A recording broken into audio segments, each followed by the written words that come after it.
Hello, I'm Simon from Aspire Higher. I hope you're enjoying the event today and getting lots of useful information from it.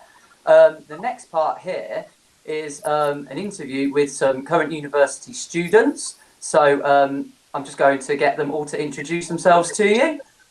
Hi, I'm Katrina. Hi, I'm Emma. Hey, I'm Harvinder. Hi, I'm Kieran.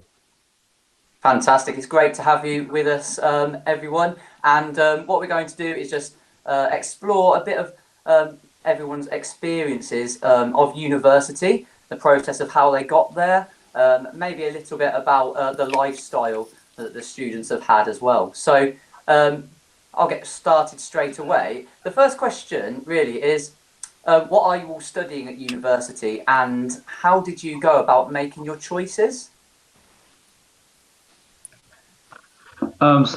Well, as an undergraduate, I did business studies, and how I did it, I looked at, so in sixth form, I did business as a BTEC, I did IT, and business was something I was just always into. So I looked at all the different I looked at all the different kind of courses using UCAS, I think, and then went to things like open days and checked out the different kind of things and made my decision then that I wanted to do business studies. Yeah. Okay, so you went to actual lots of different open days, or Yeah. around the country. Were they local to you, or very? More local. So I live in Luton. So I'm from Bedfordshire. So I looked at kind of Bedfordshire, Hertfordshire, London kind of area. So somewhat local, I guess you'd say. Definitely. Okay.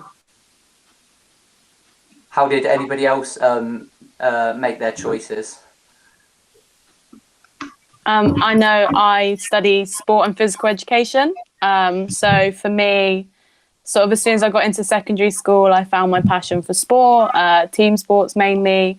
And then I think through different experiences that I had, I knew that I wanted to go into the sport industry, but I wasn't sure specifically what I wanted to go into, whether I wanted to go into coaching or teaching or sort of sport development.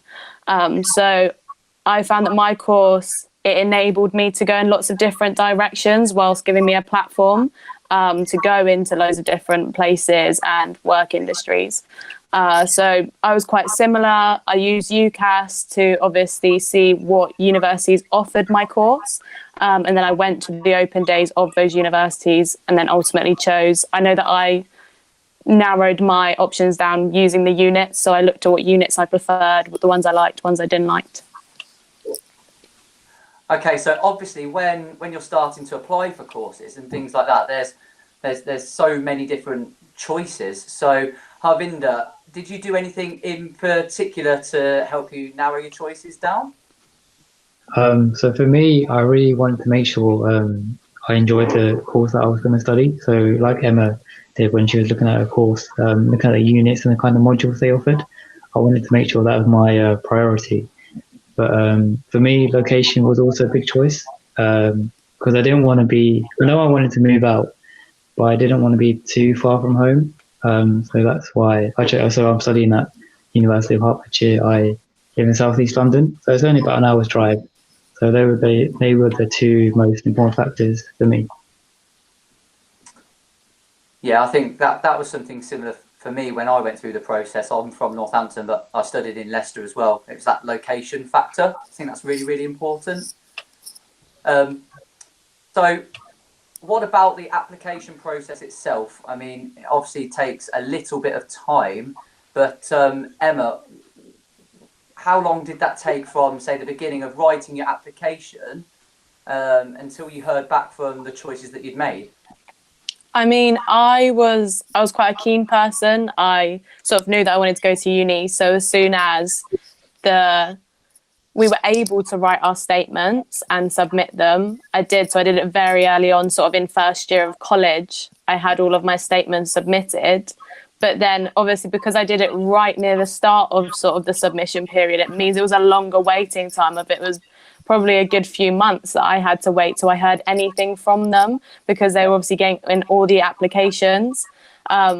So compared to someone who may have put it in a bit later and maybe only waited sort of maybe 2 to 3 months, I maybe waited a little bit longer, but still when I submitted it, you get that initial, okay, we've received your application, you'll hear from us when it gets to the next stage. So I think definitely if you're a keen person, just do it anyway, like get your application in there. But then also maybe if you've taken your time to decide on it, still as apply, just send your application in and make sure you do it. And you've really got to sell yourself through the application. So Katrina, was there anything that you did in particular to support your application to really sell yourself to the institutions that you're applying for? Yeah, so I do sport and physical education, same as Emma.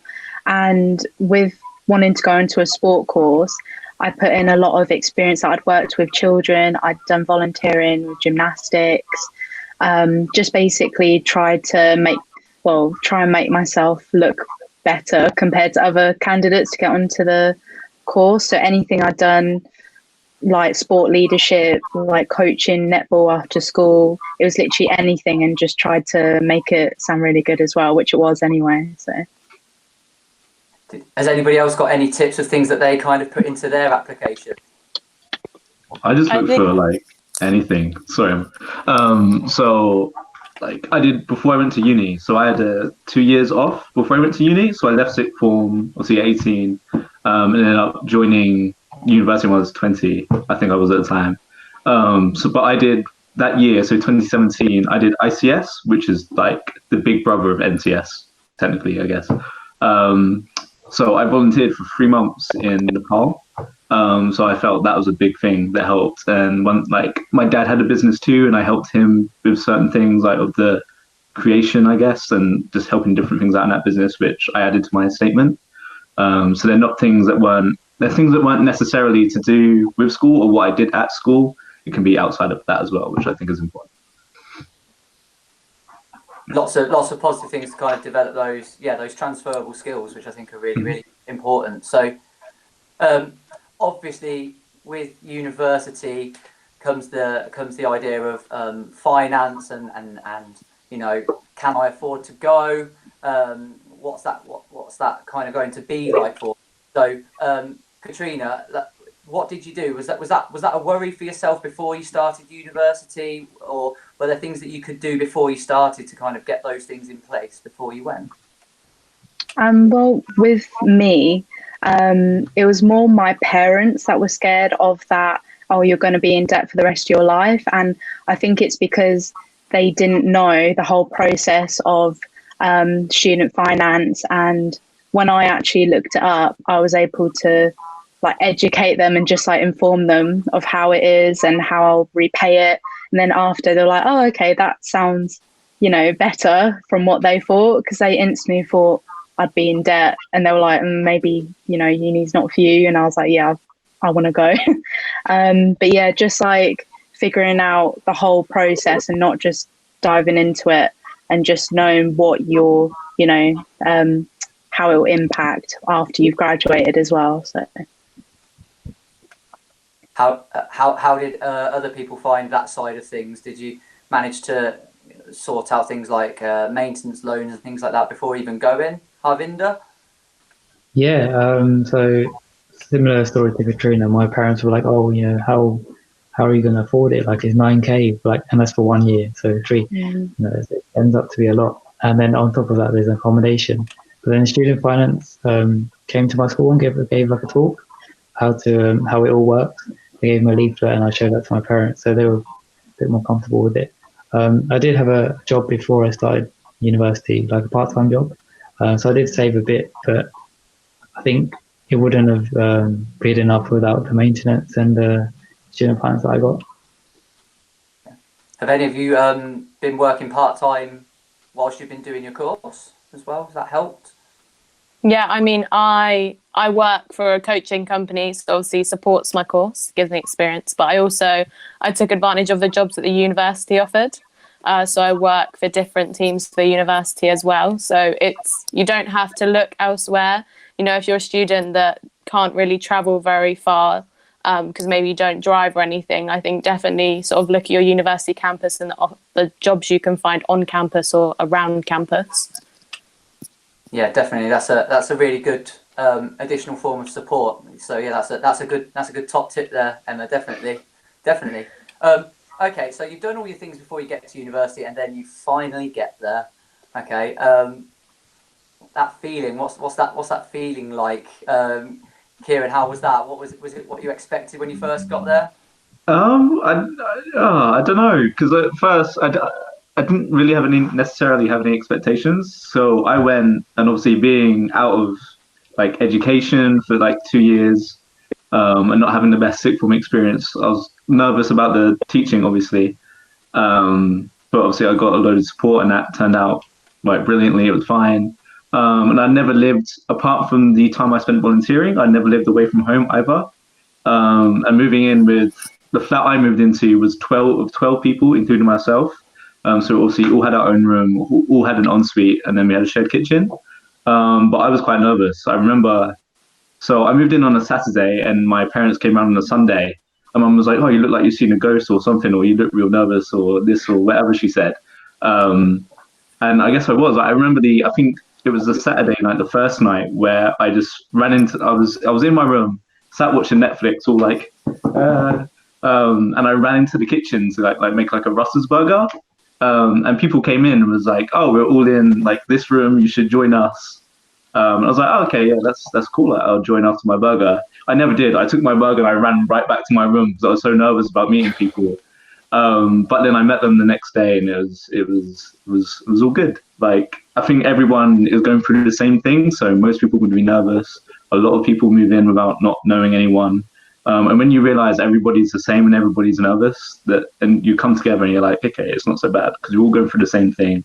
We all help each other out, and you make like loads of friends. Like the people I met when I moved into accommodation in first year are still my friends now. Like they're probably going to be lifelong friends, which is obviously really nice and something you get out of moving into uni and stuff. Yeah, I think that's something that I experienced as well. Same with my friends that I met in my first year of university are certainly my friends for life as well. So did anybody have an experience that it really wasn't what they expected when they got there, to begin with? I don't know. I think it's hard. Obviously, you have an expectation. Like I luckily had a very positive experience, similar to Kieran, in that I was really nervous. You know, it was completely brand new people, and it ended up being really positive. But then I didn't realize sort of how many people I was going to meet, and it was a very like Freshers Week was so busy that I think almost you also need to remember to take time for yourself and to sort of let yourself adjust to the whole sort of atmosphere and not get too caught up in, you know, constantly seeing people. Maybe just take, you know, one evening to sort of take a breath, watch a film, just be by yourself for a second and just take in the whole of like the atmosphere that's around you. Yeah, because it could be a bit of a blur. Obviously, you've got Freshers Week, and you've also got all those other things like, you know, moving away from home for the first time. So let's get on to Freshers Week. So how did Katrina? How was your Freshers Week? What was that experience like? Well, I just pretty much it was really full on, yeah. Like there was a lot to do, but I think when I found out like my results and I had 2 months to prepare, I was preparing for Freshers Week because that's when you're moving in, you're meeting all your friends, you're going to all the university's events, you're joining societies as well. So like you can go to the Freshers Fair, sign up to any societies or sports. And yeah, I just pretty much thought, because I'm on a sport course, I'll join a sport. So I joined netball, and from meeting all of the people there, it was really good. And a lot of people were freshers as well. So yeah, it's just a really good time to meet people as well. So we've also got Emma and Katrina who are really into their sports side of things. But did Havinder, did you join any societies during Freshers Week or any clubs or activities that were outside of sport? Because there's obviously a wide range of things, isn't there? Yeah. So for me, I wanted to join like a society, maybe like meet a group of people that I hadn't really socialized with before. So I ended up joining the debate society. I didn't really see myself as a debater, but when they kind of spoke to me about like what they do and like what kind of discussions they had, I was like, oh, okay, I can get into this. And I think that's the thing about university. You need to be open minded. Make sure you try and take the opportunity you can and make the most out of it while you can. Absolutely. I think so as well. I think we've kind of spoken about it a little bit. We've touched on it a little bit. Emma said about how there's opportunities for work, for example, through your universities. But have any of you in particular used any other support networks from the university to really good effect to help you settle in at university or to help you along your journey? Katrina, I can see you nodding there. Yeah. So for one of my assignments, I had to do an ethnography where I had to do a little mini research study. And luckily, as one of my jobs with the university, I helped to mentor at one of the local schools. And I was able to really easily just gain access into school and do my research. Whereas a lot of students that didn't have that connection were really struggling to get into a school. So I find that doing that connection with the university is really good, and I was able to help me do my assignment. And yeah. That's good. That's really good. Has anyone else got any ways that they sought any support in any way whatsoever from their university? Well, for me, at least at Hertfordshire, we have a thing called CASE. I can't exactly remember what it stands for, but it's like academic English thingy. So say you're going through an assignment and you're struggling a bit and like your words are all over the place. They have drop-in sessions where they can help you kind of make your writing a bit better. And they have drop-in sessions where they can help you with academic skills. There's a buddy system. So say you're a first year and you're super nervous, you can get someone from maybe second year and they can buddy you and mentor you and help you with certain things. If you just they set up they just connect you and you can message them about certain things which you may feel nervous about or whatever, and they can help you and talk to you. So yeah, there's help both academically and kind of, I don't know, just to make you feel more comfortable in general at university. Yeah, I think you've all given some really good examples there, and I think a message from me would just be that actually, if you do find things challenging at times, that actually there is a wealth of experience at institutions that you can go and tap into to get support. So don't feel like when you're at university and you find something tricky that you are there on your own. So my last question really for you all is, if you had to sum up your university experience in one word, just one word. That's quite a tricky question. That how would you describe it? Katrina, if I go to you first, I'll put you on the spot there, haven't I? I think I've got one. Yeah. I would say very energetic. Because the amount of energy, I say that the amount of energy and just, you have to be really determined to do it. And I find that I'm energetic when I do it, I suppose. That I'd say that. Arvinder? I'm going to call it,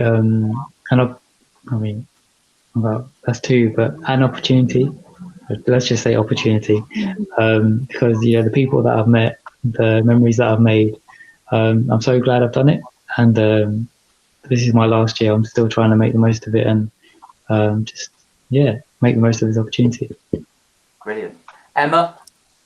Mine sounds kind of cheesy. I picked sort of transformative because I looked forward to moving to uni so much, and now I've made like a life here. Like I've got a job outside of uni, I've got my social circle. Like it's completely transformed my life from where I was back home. Brilliant. And Kieran? It's quite cliche and quite similar to Emma's, but I would for me, you can put double barrel life changing, I think. So I think that's kind of like one word. Because before uni, I didn't have too much of like a direction. I was just kind of doing things. I didn't know as many people, so like at uni, I've met a load of people, as in like friends. I can like network with like future employers and stuff like that. And there's a path. Whereas before, I was quite, I don't know, it felt like I was floating. I had nothing too much going on, but I've come to university and loads of things in my life have changed, which is for the better. I can't really think of anything that hasn't like gone better. Yeah, really, basically. No, that's brilliant. That's brilliant. Thank you to all of you for being so open about some of your experiences at university. It's been really good speaking to you all. I know that you will be on the chat facility, so if you are watching and you've got any questions for any of the students, please type away. They will get back to you. And thank you for listening. And I hope you've got some really important information from this video.